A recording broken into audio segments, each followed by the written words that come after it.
Hello everyone. एक important topic है जो हमारा इस चैप्टर को जोड़ के रखता है, that is language processor. Language processor को अगर हम हिंदी में समझे तो मतलब लैंग्वेज को प्रोसेस करने वाला, ट्रांसलेट करने वाला, that is called language processor.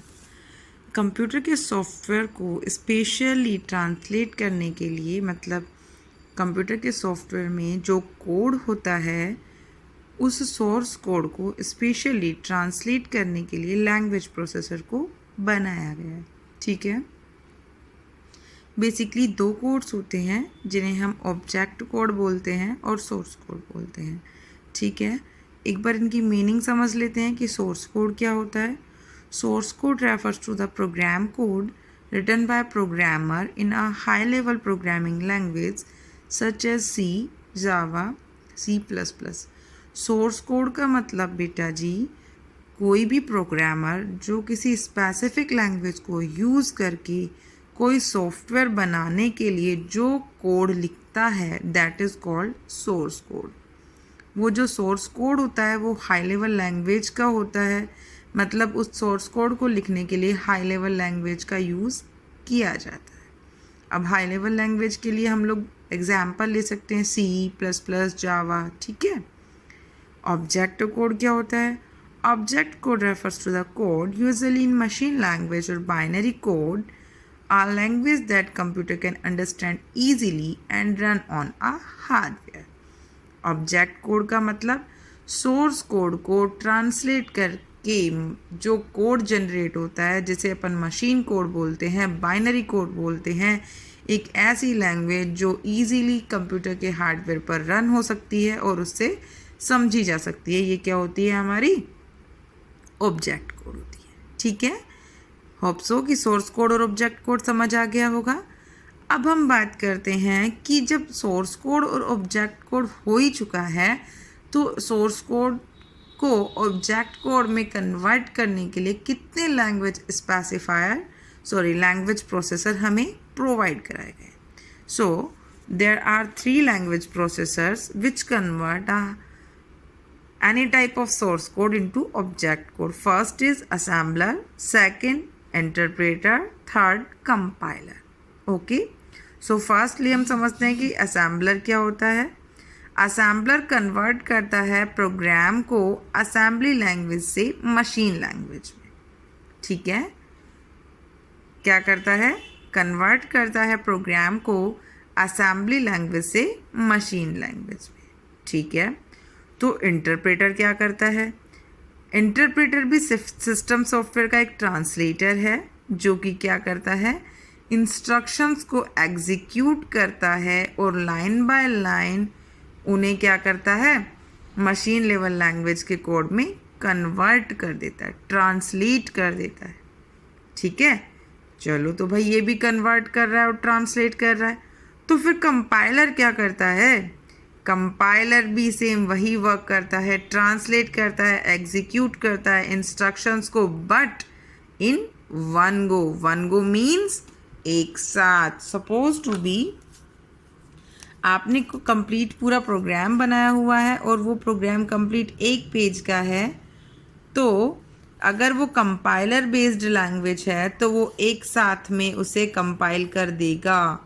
लेकिन अगर वो लैंग्वेज इंटरप्रेटर बेस्ड है तो वो data line by line interpret होकर आपको, अगर उस लाइन में कोई एरर है तो उसे जनरेट करके बताएगा।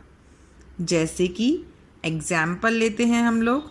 सपोज टू बी कि आप जो लैंग्वेज पर वर्क कर रहे हैं that language is Python. Suppose to be कि हम पाइथन पे वर्क कर रहे हैं एंड पाइथन में हम लोगों ने जो कोड लिखा, सपोज़ कीजिए कि पाइथन में हमने जो कोड लिखा वो मल्टीपल जो सोर्स कोड था वो इतना था, कंप्लीट एक पेज में हमने कोड लिख दिया था।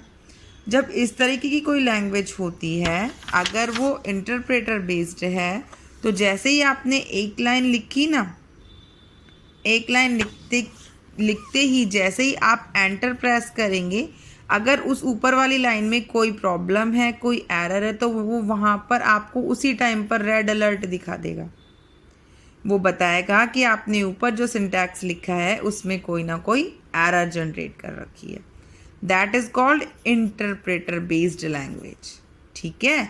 और कंपाइलर बेस्ड लैंग्वेज का मीन्स अभी हमने पढ़ा था ना, क्या पढ़ा था हमने? इंटरप्रेटर लाइन बाय लाइन करता। एक मिनट को,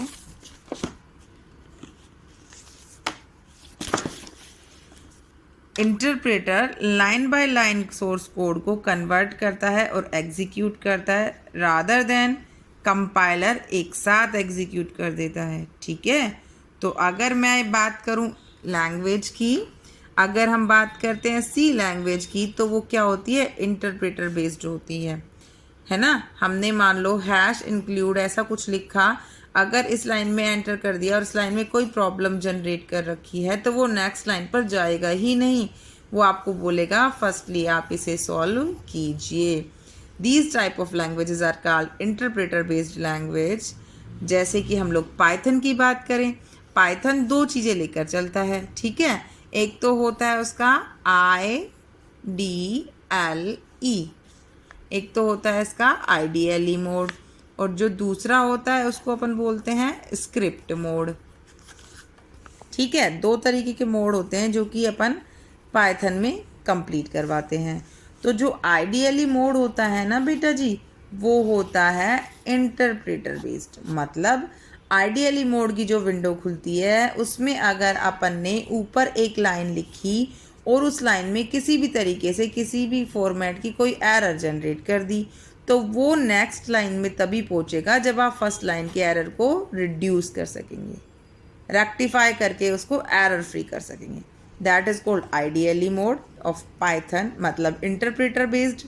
और हम स्क्रिप्ट मोड की बात करें, स्क्रिप्ट मोड पर हमको स्क्रिप्ट मोड करने के लिए एक फ़ाइल खुलती है, फाइल पे हम पूरा प्रोग्राम लिखते हैं और उस पूरे प्रोग्राम के साथ में जब हम उसमें F5 प्रेस करते हैं, रन करने के लिए एक शॉर्टकट कमांड होती है जिसे अपन बोलते हैं F5।